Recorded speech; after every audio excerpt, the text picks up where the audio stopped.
What's up, fight fans? Today we're diving into one of the tallest stories in UFC history, literally. We're talking about the towering battle between Alexander Volkov and Stefan Struve, the night Drago slayed a 7-foot giant, and how Volkov's run through the heavyweight division has quietly become one of the most underrated in UFC history. Let's rewind to 2017 UFC Rotterdam.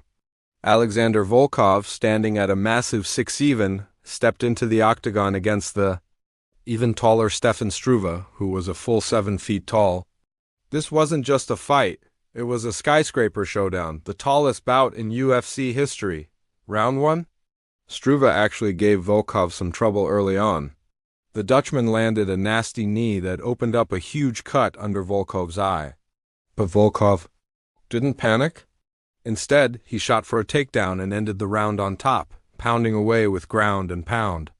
Round 2, Volkov started finding his rhythm, popping Struve's head back with crisp punches.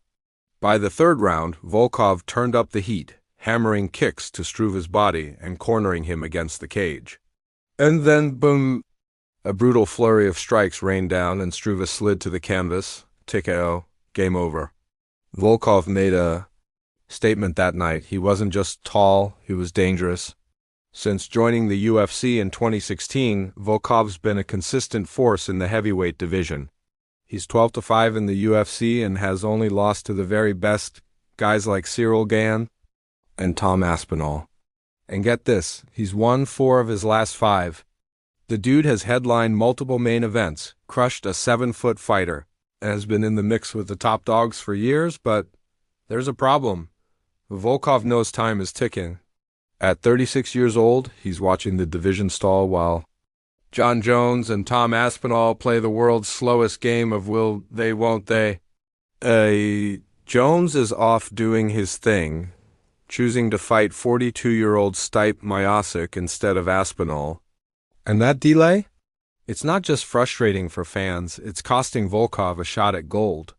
My chances to fight for the championship are getting smaller, and time is running out. If it weren't for Jon Jones, I would have had a chance to test myself in a title fight a long time ago. To make things even tougher, Volkov's last fight was a controversial split decision loss to Cyril Gane at UFC 310. A lot of fans, and even some UFC insiders, thought Volkov won that fight.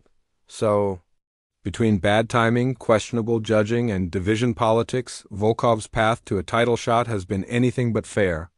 So what's next for Alexander Volkov? Should the UFC give him a rematch with Gane? Should he fight Aspinall again if Jones keeps stalling? Or, and hear me out, should Volkov be next in line for the undisputed belt if Jon Jones gets stripped? Drop your thoughts in the comments.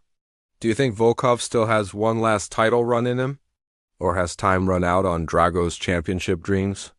As always, hit that like button, subscribe for more UFC updates, and turn on that notification bell so you never miss the next fight breakdown.